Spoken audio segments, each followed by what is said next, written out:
അസ്സലാമു അലൈക്കും വറഹ്മത്തുള്ളാഹി വബറകാതുഹു. നിങ്ങളുടെ വീട്ടിലും കുട്ടികളുണ്ടെങ്കിൽ, പെൺകുട്ടികൾ പ്രത്യേകിച്ചിട്ടുണ്ടെങ്കിൽ, ഈ വീഡിയോ നിങ്ങൾ എന്തായാലും സ്കിപ്പ് ചെയ്യാതെ അവസാനം ഭാഗം വരെ കേട്ടിരുന്നേ പറ്റൂ. കാരണം നിങ്ങളുടെ കുട്ടികളുടെ ഭാവിയാണ് ഞാനിവിടെ പറയാൻ വേണ്ടി പോകുന്നത്.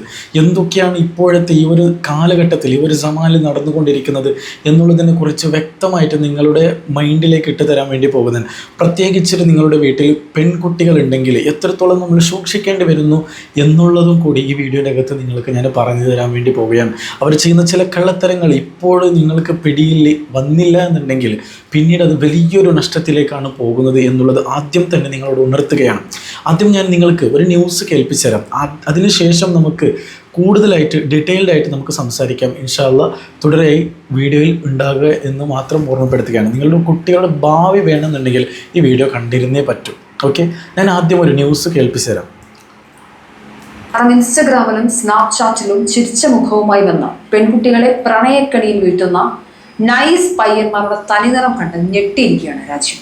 വെറും 19 വയസ്സുകാരനായ അയാൻ അഹമ്മദ് തന്നീറും സുഹൃത്തായ 20 വയസ്സുകാരൻ ഉജേർ ഖാനും ചേർന്ന് പ്രണയക്കണിയിൽ വീഴ്ത്തി പീഡിപ്പിച്ചത് 180ഓളം പെൺകുട്ടികളെയാണ്. കൊടും ക്രിമിനലായ ഇയാൾക്കെതിരെ കർശന നടപടിയുമായി മുന്നോട്ട് പോവുകയാണ് പോലീസ്. സിനിമയെ വെല്ലുന്ന നാടകീയതോടെയാണ് ഈ ലൈംഗിക ചൂഷണത്തിന്റെ വിവരങ്ങൾ പുറം ലോകം അറിഞ്ഞത്. സോഷ്യൽ മീഡിയയിൽ സജീവമായ കൗമാരക്കാരായ പെൺകുട്ടികളെയാണ് അയാനും സംഘവും ലക്ഷ്യമിട്ടിരുന്നത്. ഇൻസ്റ്റഗ്രാമിലൂടെ സൗഹൃദം സ്ഥാപിക്കുന്ന അയാൻ പ്രണയം നടിച്ച് പെൺകുട്ടികളെ വിശ്വാസത്തിലെടുക്കും. പിന്നീട് രഹസ്യ കേന്ദ്രത്തിലേക്ക് വിളിച്ചു വരുത്തി ക്രൂരമായ ലൈംഗിക പീഡനത്തിന് ഇരയാക്കുകയായിരുന്നു പതിവ്. ഈ പീഡന ദൃശ്യങ്ങൾ മൊബൈൽ ഫോണിൽ പകർത്തി പെൺകുട്ടികളെ ബ്ലാക്ക്മെയിൽ ചെയ്യുകയും ചെയ്തിരുന്നു. പോലീസിന് ലഭിച്ച പ്രതിയുടെ ഫോണിൽ നിന്നും കണ്ടെടുത്തത് 350ഓളം അശ്ലീല വീഡിയോകളാണ്. മിക്കവയും പെൺകുട്ടികൾ അറിയാതെ പകർത്തിയവയോ ഭീഷണിപ്പെടുത്തിയെടുത്തവയോ. ഇത്രയും കാലം അതീവ രഹസ്യമായി കൊണ്ടുനടന്ന ഈ ക്രൂരകൃത്യങ്ങൾ പുറത്തു വന്നത് പ്രതികൾ തമ്മിലുള്ള സാമ്പത്തിക തർക്കത്തെ തുടർന്നാണെന്നതാണ് കൗതുകരമായ വസ്തുത. അയാനും കൂട്ടുപ്രതിയും തമ്മിൽ പണത്തെ ചൊല്ലി ഉടലെടുത്ത തർക്കം ഒടുവിൽ പോലീസിലേക്കും വലിയ വെളിപ്പെടുത്തലുകളിലേക്കും വഴിമാറുകയായിരുന്നു. ക്രിമിനലുകൾക്കിടയിലെ ആഭ്യന്തര കലഹം ഒരർത്ഥത്തിൽ വലിയൊരു ചതിക്കുഴിയിൽ നിന്നും കൂടുതൽ പെൺകുട്ടികളെ രക്ഷിക്കാൻ സഹായകമായി. കേസിലെ മുഖ്യപ്രതിയായ ഓക്കെ, ഇത് ഡീറ്റെയിൽഡ് ആയിട്ട് വീഡിയോ നിങ്ങൾക്ക് പിന്നീട് ന്യൂസ് ചാനലിൽ നിങ്ങൾക്ക് ലഭ്യമാണ്. ഞാനിവിടെ ഇത് ന്യൂസ് നിങ്ങൾക്ക് കാണിക്കാനുള്ള കാരണം എന്താണെന്ന് നിങ്ങൾ ആദ്യം മനസ്സിലാക്കേണ്ടിയിരിക്കുന്നു. ഈ അയാനും സംഘവും ചേർന്ന് ഇവിടെ ചെയ്തിട്ടുള്ള ഇത്രയും ക്രൂരതകൾ നിങ്ങൾ മനസ്സിലാക്കാതെ പോകുന്നു. 180ഓളം പെൺകുട്ടികളെയാണ് ഇവർ പീഡിപ്പിച്ചത്. മാത്രമല്ല മൊബൈൽ ഫോണിൽ 350-നെക്കാളും അധികമായിട്ടും അശ്ലീലമായ വീഡിയോകളാണ് അവർ പകർത്തിയെടുത്തിട്ടുള്ളത്. അതിനുശേഷം അവർ ചെയ്തുകൊണ്ടിരിക്കുന്നത് എന്താണ്? ബ്ലാക്ക് മെയിലാണ് ചെയ്തുകൊണ്ടിരിക്കുന്നത്. അങ്ങനെ വേണം നമുക്ക് ഒരു ടൈപ്പിൽ ഹണി ട്രാപ്പ് എന്ന് വേണമെങ്കിൽ നമുക്ക് വിളിച്ച് പറയാം, അല്ലേ? ഹണി ട്രാപ്പ് എന്ന് പറഞ്ഞാൽ ഇതുപോലെ തന്നെയാണ്. അതായത് ഒരാളെ ഇൻസ്റ്റാഗ്രാമോ അല്ലെങ്കിൽ എന്തെങ്കിലും ഒരു പ്ലാറ്റ്ഫോമിലൂടെ അയാളെ വഴിയിൽ വീഴ്ത്തുകയും എന്നിട്ട് അയാളുടെ പേഴ്സണലായിട്ടുള്ള പ്രൈവറ്റ് ആയിട്ടുള്ള വീഡിയോകളോ അല്ലെങ്കിൽ ഇമേജുകളോ എന്തെങ്കിലും വെച്ച് അവരെ ബ്ലാക്ക് മെയിൽ ചെയ്തുകൊണ്ട് അതിൽ നിന്ന് പണം തട്ടിയെടുക്കുന്ന ഒരു രൂപമാണ് ഇവിടെ നടന്നുകൊണ്ടിരിക്കുന്നത്. അപ്പോൾ ഇത് നിങ്ങളോട് പറയാനുള്ള റീസൺ എന്താണെന്ന് വെച്ചാൽ, ഇപ്പോൾ കുട്ടികളെ നിങ്ങൾ സ്കൂളിലേക്ക് വിടുന്ന സമയത്താണെങ്കിൽ പോലും ഇപ്പോൾ കുട്ടികൾ ഫോണില്ലാതെ ഇരിക്കില്ല എന്നുള്ളതാണ് യാഥാർത്ഥ്യം. നിങ്ങൾക്ക് എല്ലാവർക്കും അറിയുന്ന ഒരു വിഷയം കൂടിയാണ്, നമുക്ക് എല്ലാവർക്കും അറിയുന്ന ഒരു വിഷയമാണ്. ഫോണില്ലാത്ത ഇപ്പോൾ ഒരു കുട്ടികൾ പോലും ഇല്ല എന്നുള്ളതാണ്. ഫോണ് ഇനി അവർക്ക് സ്വന്തമായിട്ടില്ല എന്നുണ്ടെങ്കിൽ പോലും വീട്ടിൽ വാപ്പയുടെയോ ഉമ്മയുടെയോ അല്ലെങ്കിൽ ജ്യേഷ്ഠൻ്റെയോ അനുജൻ്റെയോ ആരുടെങ്കിലും ഫോൺ അവർ യൂസ് ചെയ്യാതെ ഇരിക്കുകയില്ല എന്നുള്ളതാണ് യാഥാർത്ഥ്യമായിട്ടുള്ള വിഷയം.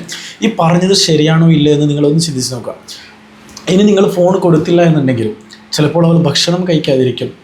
അത് ആൺകുട്ടിയാണെങ്കിലും പെൺകുട്ടിയാണെങ്കിലും ടോട്ടലിയാണ് ഞാൻ പറഞ്ഞു വരുന്നത്. ഇല്ലെങ്കിൽ അവർ നിങ്ങളോട് ചൊടിച്ചിരിക്കും. ഇത്തരത്തിലുള്ള സംഭവങ്ങളാണ് നടന്നുകൊണ്ടിരിക്കുന്നത്. ഇതിന് നമ്മൾ ചെയ്യേണ്ട വഴികൾ എന്തൊക്കെയാണെന്ന് ഞാൻ നിങ്ങൾക്ക് ഒരു ജസ്റ്റായിട്ട് ഓർമ്മപ്പെടുത്തുകയാണ്. അതായത് ഈ ഫോൺ കൊടുക്കുന്ന സമയത്ത് നീ ഫോൺ എത്ര വേണമെങ്കിലും നോക്കിയോ, പക്ഷേ നീ എൻ്റെ മുമ്പിൽ തന്നെ നോക്കണം എന്നുള്ള ഒരു പോയിന്റ് നിങ്ങൾ അവിടെ മുമ്പിൽ വെച്ച് കഴിഞ്ഞാൽ ഇത്തരത്തിലുള്ള ഹണി ട്രാപ്പിലോ അല്ലെങ്കിൽ ഇത്തരത്തിലുള്ള കുടുങ്ങളിൽ നിന്നിട്ട് അവർ രക്ഷപ്പെടും എന്നുള്ളതാണ് യാഥാർത്ഥ്യം.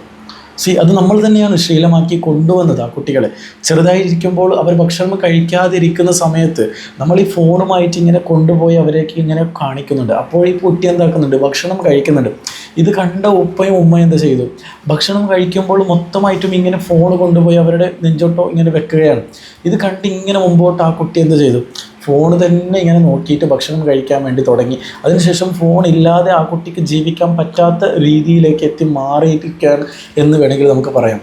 ഇനി പ്രധാനപ്പെട്ട മറ്റൊരു വിഷയം പറയാനുള്ളത് എന്താണെന്ന് വെച്ചാൽ, ഇപ്പോൾ ഇവിടെ ഈ ന്യൂസിൽ പറഞ്ഞതുപോലെ ഇൻസ്റ്റാഗ്രാം, സ്നാപ്ചാറ്റ് ഇതുപോലെ മറ്റ് കുറേ പ്ലാറ്റ്ഫോമൊക്കെ നമ്മുടെ കൺമുമ്പിൽ തന്നെയുണ്ട്. അതായത് ഇപ്പോൾ വാട്സപ്പ് ആണെങ്കിൽ നമുക്കൊരു ഫോൺ നമ്പർ ഉണ്ടാവണം, ഓരോ കോൺടാക്റ്റ് ഉണ്ടെങ്കിൽ മാത്രമേ നമുക്ക് അവരുമായിട്ട് ബന്ധപ്പെടാൻ വേണ്ടി സാധിക്കുകയുള്ള ഈ ഒരു പ്ലാറ്റ്ഫോമാണ് ഈ വാട്സപ്പ് എന്ന് പറയുന്നത്. പക്ഷേ ഇൻസ്റ്റാഗ്രാം, ഫേസ്ബുക്ക് ആവട്ടെ, അല്ലെങ്കിൽ സ്നാപ്ചാറ്റ് ആവട്ടെ, അല്ലെങ്കിൽ ഇത്തരത്തിലുള്ള മറ്റ് ചില പ്ലാറ്റ്ഫോമുകളുണ്ട്. ഇവിടെ എന്താണെന്ന് വെച്ചാൽ ഒരു ബന്ധവുമില്ലാത്ത, ഒരു കോൺടാക്റ്റ് നമ്പർ പോലും ഇല്ലാതെ നമുക്ക് വേറെ ആൾക്കാരുമായിട്ട് ബന്ധം സ്ഥാപിക്കാൻ വേണ്ടി കഴിയും എന്നുള്ളതാണ് ഏറ്റവും മർമ്മപ്രധാനമായ വിഷയം. ഇത് പറയുന്നതിന് മുമ്പായിട്ട് ഒരു കാര്യം കൂടി പറയാം. സത്യത്തിൽ ഈ സോഷ്യൽ മീഡിയ പ്ലാറ്റ്ഫോമുകൾ ഉപകാരത്തിന് വേണ്ടിയിട്ടും ഉപയോഗിക്കാം, അല്ലാതെ തെറ്റായ കാര്യത്തിന് വേണ്ടിയിട്ടും ഉപയോഗിക്കാം. നമ്മൾ എന്തിനാണോ അത് യൂസ് ചെയ്യുന്നത് അത് ആ റൂട്ടിലായിരിക്കും മുമ്പോട്ട് പോകുന്നു എന്നുള്ളത് ജസ്റ്റായിട്ട് ഓർമ്മപ്പെടുത്തിയതേ ഉള്ളൂ. അതായത് നമ്മൾ എന്തിനാണ് നല്ലതിന് ഉപയോഗിച്ചാൽ അത് നല്ലതാണ്, നമ്മൾ തെറ്റായ രീതിയിൽ ഉപയോഗിച്ചാൽ അത് തെറ്റാണ് എന്ന രീതിയിലാണ് എല്ലാം അടങ്ങിയിരിക്കുന്ന ഒരു വിഷയമാണ് ഈ സോഷ്യൽ മീഡിയ പ്ലാറ്റ്ഫോം എന്ന് പറയുന്നത്. അപ്പോൾ ഇത്തരത്തിലുള്ള ഇതിലേക്ക് നമ്മൾ സൂക്ഷിച്ച് കൈകാര്യം ചെയ്തിട്ടില്ല എന്നുണ്ടെങ്കിൽ നല്ലോണം പണി കിട്ടും എന്നുള്ളതാണ് വിഷയം. ഓക്കെ, ഞാനിനി പറഞ്ഞു വരുന്നത്, അതായത് ഒരു കുട്ടി, ആ കുട്ടിക്ക് ഒരു ബന്ധവുമില്ലാത്ത ആളുമായിട്ട് ബന്ധപ്പെടാൻ സാധിക്കുന്ന ഒരു പ്ലാറ്റ്ഫോം ഉണ്ടെങ്കിൽ അത് ഇൻസ്റ്റാഗ്രാമും സ്നാപ്ചാറ്റും മറ്റ് ചില പ്ലാറ്റ്ഫോമാണ്. ഇപ്പോൾ ട്രെൻഡിങ്ങിൽ നടന്നുകൊണ്ടിരിക്കുന്നത്, അല്ലെങ്കിൽ കൂടുതലായിട്ടും കുട്ടികൾ ഉപയോഗിച്ചു കൊണ്ടിരിക്കുന്നത് അതേപോലെ സ്നാപ്ചാറ്റ്. ചിലപ്പോൾ നമ്മൾ പേരൻസിനെ അറിയുന്നില്ലായിരിക്കാം ഈ സ്നാപ്ചാറ്റ് എന്ന് പറയുന്ന സാധനം അത് ഫോട്ടോ എടുക്കാനാണ് മുമ്പൊക്കെ യൂസ് ചെയ്തുകൊണ്ടിരുന്നത്. പക്ഷേ ഇപ്പോൾ അതിൽ ഇത്തരത്തിലുള്ള വിഷയങ്ങളും നടക്കുന്നുണ്ട്. അതായത് ഒരു ബന്ധവുമില്ലാത്ത ആൾക്കാർക്ക് ഫ്രണ്ട് റിക്വസ്റ്റ് അയക്കുന്നു, അവരവിടെ നിന്ന് ആക്സെപ്റ്റ് ചെയ്യുന്നു, ഹായ് എന്ന് മെസ്സേജ് വരുന്നു, ഇങ്ങോട്ട് അങ്ങോട്ട് മെസ്സേജ് അയക്കുന്നു, തുടർന്നുള്ള ബന്ധങ്ങൾ ഇങ്ങനെ സ്ഥാപിച്ചു കൊണ്ട് മുമ്പോട്ട് പോകുന്നുള്ളൂ എന്നുള്ളതാണ് യാഥാർത്ഥ്യം. അപ്പോൾ ചിലപ്പോൾ ചില പേരൻസിനെ അറിയുന്നില്ല ഇത് ഫോട്ടോ എടുക്കുന്ന ആപ്പ് എന്നല്ല എന്ന് വിചാരിച്ച് അത് അവിടേക്ക് വിട്ട് കളയുന്നുണ്ട് എന്നുള്ളതാണ് യാഥാർത്ഥ്യം. ഞാൻ ഈ 2 ആപ്ലിക്കേഷനും മെയിനായിട്ട് പറയാനുള്ള കാരണം ഇതിലാണ് കൂടുതലായിട്ടും ആൾക്കാർ യൂസ് ചെയ്തുകൊണ്ടിരിക്കുന്നതും ഇത്തരത്തിലുള്ള കുടുങ്ങിപ്പോകുന്നുള്ളതും ഈ 2 പ്ലാറ്റ്ഫോമുകളിലാണ്. ആയതുകൊണ്ട് നല്ല രീതിയിൽ സൂക്ഷിക്കുക. ചിലപ്പോൾ നിങ്ങൾ അറിയാതെ ആയിരിക്കും ആ കുട്ടികൾ ഇൻസ്റ്റാഗ്രാം ഓപ്പൺ ചെയ്യുന്നത്. ചിലപ്പോൾ ആപ്ലിക്കേഷൻ ഒന്നും ഉണ്ടാവില്ല, ഇൻസ്റ്റാഗ്രാം യൂസ് ചെയ്യാൻ ആപ്ലിക്കേഷൻ വേണമെന്ന ആവശ്യം പോലുമില്ല. അത് നിങ്ങൾക്ക് എവിടെ നിന്ന് ലഭിക്കുമെന്ന് വെച്ചാൽ ജസ്റ്റ് നിങ്ങളുടെ ക്രോം സൈറ്റ് അല്ലെങ്കിൽ ഗൂഗിൾ എന്ന് പറയുന്ന സാധനമുണ്ട്, അതിൽ ജസ്റ്റ് നിങ്ങളൊന്ന് ഇൻസ്റ്റാ ലോഗിൻ എന്ന് അടിച്ചു കഴിഞ്ഞാൽ അവിടെ പാസ്വേഡും യൂസർ നെയിമും ലോഗിൻ അടിച്ചു കഴിഞ്ഞാൽ ആ കുട്ടികളുടെ ഇൻസ്റ്റാ പേജൊക്കെ നിങ്ങൾക്ക് കാണാൻ വേണ്ടി കഴിയും എന്നുള്ളതാണ് യാഥാർത്ഥ്യം. ടോട്ടലി പറയുകയാണെന്നുണ്ടെങ്കിൽ ഈ ഇൻസ്റ്റാ യൂസ് ചെയ്യാൻ ആപ്ലിക്കേഷൻ്റെ ഒരു ആവശ്യവുമില്ല. നിങ്ങളിപ്പോൾ വാട്സപ്പൊക്കെ ഒരു ആപ്ലിക്കേഷൻ എന്ന രീതിയിൽ നിങ്ങൾക്ക് ഹോം പേജിലോ അല്ലെങ്കിൽ ആപ്ലിക്കേഷൻ സൈറ്റിലോ നിങ്ങൾക്കൊക്കെ കാണാൻ വേണ്ടി കഴിയും. പക്ഷേ ഈ ലോഗോ പോലും ഇല്ലാതെ, ഇപ്പോൾ വാട്സപ്പിൻ്റെ ആ ഒരു ആപ്പ് പോലും ഇല്ലാതെ യൂസ് ചെയ്യാൻ പറ്റുന്ന ഒരു സാധനമാണ് ഈ ഇൻസ്റ്റ എന്ന് പറയുന്നത്. അപ്പോൾ അതൊക്കെ നിങ്ങൾ സൂക്ഷിച്ച് ഇപ്പോഴേ നോക്കിയില്ല എന്നുണ്ടെങ്കിൽ വരും കാലഘട്ടങ്ങളിൽ കുറച്ച് വലുതായി കഴിഞ്ഞാൽ ഇത്തരത്തിലുള്ള സംഭവങ്ങൾ വരാൻ വേണ്ടി മുമ്പോട്ട് വരും എന്നുള്ളതാണ് യാഥാർത്ഥ്യം. അള്ളാഹു നമ്മേവരും കാത്തു രക്ഷിക്കട്ടെ എന്ന് പ്രാർത്ഥിക്കുകയാണ്. നമുക്ക് ആർക്കും സംഭവിക്കാതിരിക്കട്ടെ. എന്നാലും ഞാൻ പറയുകയാണ്, ഒരു സൂക്ഷ്മതയ്ക്ക് വേണ്ടിയിട്ട് ഇത്തരത്തിലുള്ള കാര്യങ്ങൾ ഒന്ന് നിങ്ങളുടെ മൊബൈൽ ഫോണുമായി ബന്ധപ്പെടുന്ന ആ കുട്ടികളെ ഒന്ന് സൂക്ഷിച്ച് നോക്കുക, കൈകാര്യം ചെയ്യുക. കുട്ടികൾക്ക് ഫോൺ കൊടുക്കാതിരിക്കരുത് എന്നാണ് ഞാൻ പറയുന്നതല്ല, കൊടുക്കുക. ഫോൺ കൊടുക്കുന്നുണ്ടെങ്കിൽ കുട്ടികൾ കാണുന്നത് നിങ്ങളും കണ്ടിരിക്കാൻ പറ്റണം. ടെലിഗ്രാം എന്ന് പറയുന്ന ഒരു സാധനമുണ്ട്, പെട്ടെന്ന് ഓർമ്മ വന്നതാണ്. അതിലെന്തൊക്കെയാണ് നടന്നുകൊണ്ടിരിക്കുന്നത്, എത്ര എന്തൊക്കെയാണ് നടന്നുകൊണ്ടിരിക്കുന്നത്. ഈ ഗ്രൂപ്പുകളിലൊക്കെ സ്വന്തം ഉമ്മയുടെയും പെങ്ങളുടെയും ഫോട്ടോ അയച്ചു കൊടുക്കുകയാണ്. അത് മോർഫ് ചെയ്ത് ആ വസ്ത്രമില്ലാത്ത രീതിയിലുള്ള ഇമേജൊക്കെ ജനറേറ്റ് ചെയ്ത് അവർ നമുക്ക് തിരിച്ചയക്കുകയാണ്. അത് പല ഗ്രൂപ്പുകളിലും ഇങ്ങനെ വൈറലായി പോവുകയാണ്. ഇത്തരത്തിലുള്ള സംഭവങ്ങളാണ് നടന്നുകൊണ്ടിരിക്കുന്നത്. നിങ്ങൾ ഉള്ളിലുള്ള വിഷയങ്ങൾ അറിയാതെ പോകുന്നു എന്നുള്ളതാണ് യാഥാർത്ഥ്യം. ദയവ് ചെയ്ത് സൂക്ഷിക്കുക. കുട്ടികൾക്ക് ഫോൺ കൊടുക്കുന്നുണ്ടെങ്കിൽ നിങ്ങളും കാണുക. മറ്റൊരു വിഷയം, നിങ്ങളുടെ കുട്ടികൾക്ക് ഫോൺ അവർ നിങ്ങളെ കാണാതെ ഉപയോഗിച്ച് കൊണ്ടിരിക്കുന്നതുണ്ടെങ്കിൽ അവരുടെ ഫോണൊന്ന് ചെക്ക് ചെയ്തെടുക്കുക. ഇതെന്തിനാണ് പറയുന്നതെന്ന് വെച്ചാൽ ഫ്യൂച്ചറിൽ ഇത്തരത്തിലുള്ള സംഭവങ്ങൾ നടക്കാതിരിക്കാൻ വേണ്ടിയിട്ടാണ്, നിങ്ങളുടെ കുട്ടികളുടെ സൂക്ഷ്മതയ്ക്ക് വേണ്ടിയിട്ടാണ്, സുരക്ഷിതയ്ക്ക് വേണ്ടിയിട്ടാണ്.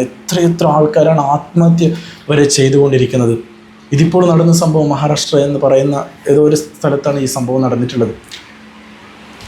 സ്കൂളിലേക്കാണെന്ന് പോവുകയാണ്, പക്ഷേ സ്കൂളിലേക്ക് എത്തിയിട്ടില്ല.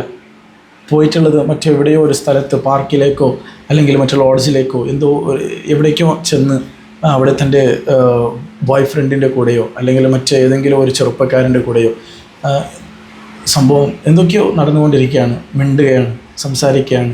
അവർ കറങ്ങി നടക്കുകയാണ്. ഇതൊക്കെ പേരൻസ് അറിയുന്നില്ല എന്നുള്ളതാണ് യാഥാർത്ഥ്യം. ദയവ് ചെയ്ത് ഈ വീഡിയോ മാക്സിമം എല്ലാവരിലേക്കും എത്തിച്ചു കൊടുക്കുക. ഇത്തരത്തിലുള്ള സംഭവങ്ങൾ ഇനി നടക്കാതിരിക്കാൻ വേണ്ടി ശ്രമിക്കുക എന്നും ഓർമ്മപ്പെടുത്തുകയാണ്. അള്ളാഹു നമ്മുടെ കുട്ടികളെല്ലാം നാഫിയായി ഇൽമു പഠിക്കുന്ന കുട്ടികളുടെ കൂട്ടത്തിൽ അള്ളാഹു ഉൾപ്പെടുത്തട്ടെ. ഇത്തരത്തിലുള്ള വിപത്തുകളൊന്നും വരാതിരിക്കാൻ അള്ളാഹു നമ്മേവരെയും കാത്തുരക്ഷിക്കട്ടെ എന്ന് പ്രാർത്ഥിക്കുകയാണ്. ഇൻഷാ അള്ളാഹ് ഏതേറ്റവും സോഷ്യൽ മീഡിയ ഞാൻ പറഞ്ഞതുപോലെ നല്ലതിനും ഉപയോഗിക്കാം, തെറ്റായ കാര്യത്തിനും ഉപയോഗിക്കാം. ഇൻഷാ അള്ളാഹ് വീഡിയോ ഇവിടെ വെച്ച് വൈൻഡപ്പ് ചെയ്യുകയാണ്. ഇനിയും കൂടുതലായിട്ടും ഇതിൻ്റെ വിഷയത്തിൽ പറയണമെന്നുണ്ട്, പക്ഷേ ലോങ് ആയി പോകും വീഡിയോ, ആയതുകൊണ്ട് നിർത്തുകയാണ്. ഇനി എന്തെങ്കിലും നിങ്ങൾക്ക് കാര്യങ്ങൾ ചോദിക്കാനോ പറയാനോ ഉണ്ടെങ്കിൽ ഇൻഷാ അള്ളാഹ് ഞാൻ ഡിസ്ക്രിപ്ഷനിൽ നമ്മുടെ പേജിൻ്റെ ലിങ്ക് ഇട്ട് തരാം. അവിടെ നിന്ന് നിങ്ങൾക്ക് കോൺടാക്ട് ചെയ്യാവുന്നതാണ്. ഈ അടുത്ത് തന്നെ കുറേ ആൾക്കാരൊക്കെ ഇൻസ്റ്റയിൽ എനിക്ക് മെസ്സേജ് അയച്ചിട്ട് കുറേ അനുഭവങ്ങൾ പറഞ്ഞിട്ടുണ്ടായിരുന്നു, പേരൻസൊക്കെ. അതായത് ഒരു വാപ്പ എൻ്റെ അടുത്ത് പറഞ്ഞ ഒരു കാര്യമാണ്. ഞാൻ ഈ ഇത് പറയാനെന്ത് വീടിൻ്റെ സാരണമൊക്കെ ചെയ്യുന്ന ജോലിക്കാണ് പോക്ക്. പക്ഷേ എൻ്റെ മകളാണെങ്കിലോ ഇത്തരത്തിലുള്ള ഒരു സംഭവം നടന്ന് അവൾ പ്രേമത്തിലായി ഇങ്ങനെ വാശി പിടിച്ചിരിക്കുകയാണ്. അവനാണെങ്കിലോ വേറെ മതത്തിൽപ്പെട്ട ഒരാളും കൂടിയാണ് എന്നൊക്കെ ഇങ്ങനെ പറഞ്ഞിട്ട് പല വിഷമങ്ങൾ പറഞ്ഞിട്ടുണ്ട്. ഉപ്പയോ ഉമ്മയെ വിഷമിച്ചുകൊണ്ട് നിങ്ങൾ നടത്തുന്ന ആ കല്യാണമാവട്ടെ അല്ലെങ്കിൽ ആ പ്രേമമാവട്ടെ ഒരിക്കലും ബറക്കത്ത് പിടിച്ച പ്രേമമല്ല എന്ന് നിങ്ങൾ വിചാരിക്കുക. എത്രയോ സംഭവങ്ങൾ ഇതിനു മുമ്പും നടന്നിട്ടുണ്ട്. ഇത്തരത്തിലുള്ള പ്രേമങ്ങൾ അല്ലെങ്കിൽ ലവ് ചെയ്ത് കല്യാണം കഴിച്ചതിന് ശേഷം ആത്മഹത്യ ചെയ്ത എത്രയോ വിഷയങ്ങളുണ്ട്. അവൾക്കാണെങ്കിലോ ഇവനെ വിട്ട് വീട്ടിലേക്ക് പോകാൻ കഴിയുന്നില്ല. വീട്ടിലാണെങ്കിലോ വാശി പിടിച്ചാണ് അവിടെ നിന്ന് ഇറങ്ങി വന്നിട്ടുള്ളത്. വീട്ടിലേക്ക് പോകാനും നിവൃത്തിയില്ലാതെ അവിടെ ഇരിക്കാനും സാധിക്കാതെ അവസാനമായി എടുത്ത തീരുമാനം അത് തൂക്കുകയറായിരുന്നു. അല്ലെങ്കിൽ അവിടെ ഫാനിലേക്ക് വള്ളിയിട്ട് തൂങ്ങുകയായിരുന്നു അവസാനമായിട്ട് ചെയ്ത വിഷയം. ഇതിലേക്കൊന്നും എത്താതിരിക്കാൻ വേണ്ടി അള്ളാഹു നമ്മേവരെയും കാത്തുരക്ഷിക്കട്ടെ എന്ന് പ്രാർത്ഥിച്ചുകൊണ്ട് ഈ വീഡിയോ ഇവിടെ വെച്ച് വൈൻഡപ്പ് ചെയ്യുകയാണ്. ഇൻഷാ അള്ളാഹ് ഞാൻ പറഞ്ഞ് നിങ്ങൾക്ക് മനസ്സിലായിട്ടുണ്ടെന്ന് വിചാരിക്കുന്നു. അസ്സലാമു അലൈക്കും വറഹ്മത്തുള്ളാഹി വബറകാതുഹു.